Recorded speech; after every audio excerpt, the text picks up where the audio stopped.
Hello बच्चों, let's read this question. The question says a free hydrogen atom in its ground state is at rest. A neutron having kinetic energy k naught collides head one with the atom.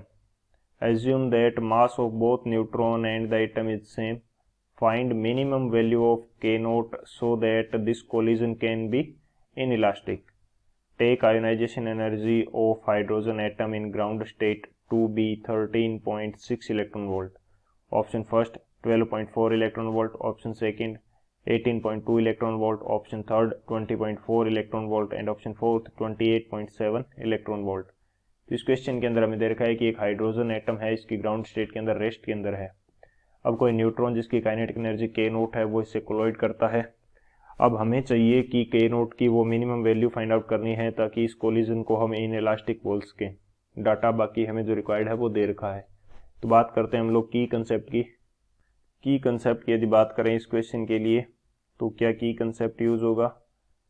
सबसे पहले तो हमें ये पता होना चाहिए कि जो इन इलास्टिक कोलिजन है वो क्या होती है। तो फर्स्ट ऑफ ऑल हम बात करते हैं इन इलास्टिक कोलिजन की। इन इलास्टिक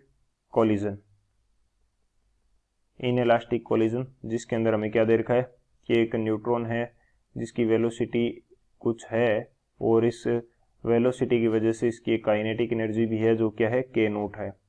एंड सेकंड ये हमारे पास क्या है न्यूट्रॉन है। सेकंड हमारे पास हाइड्रोजन एटम है जो कि रेस्ट के ऊपर है, इसकी वेलोसिटी हमारे पास कितनी है, जीरो है, काइनेटिक एनर्जी भी जीरो है।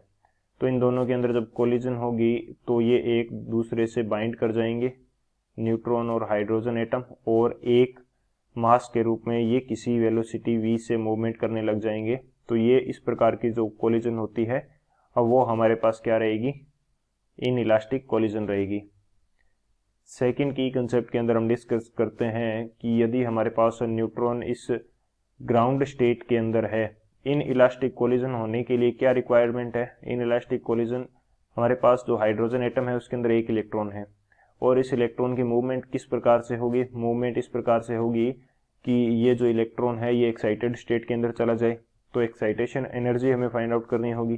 तो एक्साइटेशन एनर्जी किस प्रकार से फाइंड आउट करते हैं वो देख लेते हैं। एक्साइटेशन एनर्जी जो है वो किस प्रकार से फाइंड आउट करेंगे, वो हमारे पास होगी 13.6 into Z square into 1/n1 square minus 1/n2 square. n1 क्या है, जिस स्टेट के अंदर है वो हमारा इलेक्ट्रॉन, तो ग्राउंड स्टेट के अंदर हाइड्रोजन, यानी कि n1 क्या आ जाएगा, 1 आ जाएगा। और जस्ट एक्साइट होता है, मिनिमम एक्साइटमेंट, तो जस्ट एक्साइट होके मान लेते हैं कि सेकंड जो हमारे पास ऑर्बिट है उसके अंदर चला जाता है, तो n2 की वैल्यू क्या हो जाएगी, 2 आ जाएगी। फर्स्ट एक्साइटेड स्टेट के अंदर गया तो कौन सी के अंदर चला गया, n2 इजिकल टू 2 के अंदर चला गया। तो ये हमारे पास एक्साइटेशन एनर्जी आ जाएगी। क्योंकि हमें मिनिमम वैल्यू फाइंड आउट करनी है तो मिनिममली कितना एक्साइट हो सकता है। ऐसा तो है नहीं कि वो n1 और n2 के बीच में रहेगा, या तो n1 में रहेगा और या n2 के अंदर रहेगा, लेकिन एक्साइट हो रहा है तो n1 से मिनिमम कहाँ पे जा सकता है, n2 के अंदर जा सकता है। तो मिनिमम के लिए n2 क्या हो जाएगा, 2 हो जाएगा। तो ये दो हमारे मेन की कंसेप्ट रहने वाले हैं। बेसिकली इन दोनों की कंसेप्ट की हेल्प से इस क्वेश्चन को सोल्व करते हैं। तो बात करें यदि हम लोग सॉल्यूशन की, तो सॉल्यूशन हमारे पास क्या होगा, हम एक्साइटेशन एनर्जी फाइंड आउट कर लेते हैं। एक्साइटेशन एनर्जी को मैं ये बोल देता हूँ, इसकी वैल्यू मेरे पास क्या है 13.6 इंटू जेड स्क्वेयर। जेड क्या है, हाइड्रोजन के लिए 1 है, और n1 की वैल्यू क्या हो जाएगी, 1 है, तो 1 का स्क्वायर क्या होगा, 1 हो जाएगा, माइनस 1/n2 स्क्वायर, n2 2 का स्क्वायर क्या हो जाएगा, 4 हो जाएगा। तो एक्साइटेशन एनर्जी ई जो है ये हमारे पास कितनी आ जाएगी, इसको सोल्व करेंगे तो ये आ जाएगा 13.6 इंटू ये आ जाएगा 3/4 which is equal to 10.2 electron volt. 10.2 electron volt. Basically ये जो एनर्जी होती है ये इलेक्ट्रॉन वोल्ट के अंदर होती है, तो ये 10.2 इलेक्ट्रॉन वोल्ट आ गया एक्साइटेशन एनर्जी मिनिमम कंडीशन के अंदर।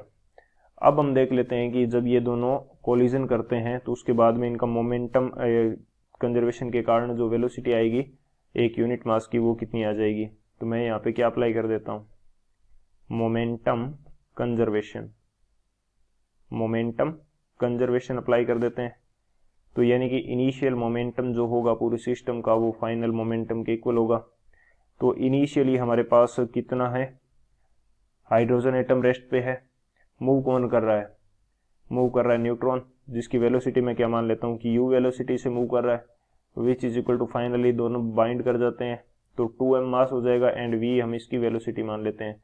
तो यहाँ से जब देखेंगे तो v की वैल्यू क्या आ जाएगी, u/2 आ जाएगी। एक ये कंडीशन हो गई, v/2 आ जाएगी। अब हमारे पास क्या था, न्यूट्रॉन था जिसके पास कुछ काइनेटिक एनर्जी थी, तो उसकी काइनेटिक एनर्जी के अंदर लॉस कितना होगा, लॉस किस प्रकार से होगा कि कुछ एनर्जी उसको एक्साइट करने के अंदर चली जाएगी और कुछ एनर्जी क्या होगी आगे इस पूरे दोनों यूनिट मास को मूव करवाने के लिए खर्च होगी। तो एनर्जी लॉस कितना होगा, लॉस इन काइनेटिक एनर्जी। तो काइनेटिक एनर्जी को मैं शो कर देता हूँ के ई से। तो इनिशियली कितनी काइनेटिक एनर्जी थी, के आई मान लेते हैं,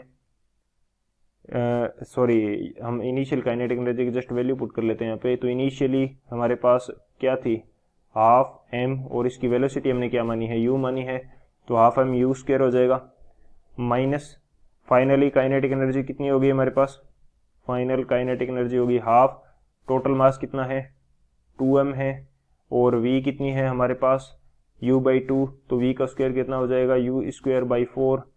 तो जब हम इसको सॉल्व करेंगे तो लॉस कितना आ जाएगा हमारे पास, लॉस हमारे पास आ जाएगा 1/4 mu², और हमारे पास जो k नोट की वैल्यू है वो कितनी है, हाफ mu²। तो यानी कि इनिशियल काइनेटिक एनर्जी हमारे पास क्या है, k नोट है, ये हमें क्वेश्चन के अंदर गिवन है, हमने इसको u से रिप्रेजेंट किया है तो हाफ mu² हो जाएगी, वेलोसिटी को u से रिप्रेजेंट किया है, तो ये 1/4 mu² कितना आ जाएगा, k0/2 आ जाएगा। तो इतनी एनर्जी का क्या हो रहा है, लॉस हो रहा है। और ये जो इतनी एनर्जी लॉस हो रही है वो कहाँ पे जा रही है, हमारे पास इसको एक्साइट करने के अंदर जा रही है। तो एक्साइट करने के अंदर जा रही है, कितनी जा रही है, k0/2, और एक्साइटेशन के लिए एनर्जी कितनी रिक्वायर्ड है, हमने पहले सॉल्व कर लिया 10.2 इलेक्ट्रॉन वोल्ट। तो k0 की वैल्यू कितनी आएगी मिनिमम, ये आ जाएगी 20.4 इलेक्ट्रॉन वोल्ट। तो ये हमारा फाइनल आंसर होगा कि हमें कितनी मिनिमम काइनेटिक एनर्जी चाहिए, k0 20.4 इलेक्ट्रॉन वोल्ट। तो कौन सा ऑप्शन करेक्ट होगा वो देख लेते हैं हम लोग। जो ऑप्शन सी है हमारा 20.4 इलेक्ट्रॉन वोल्ट, ये करेक्ट हो जाएगा। So option C is the final answer. I hope you understood it well. Best of luck, thank you.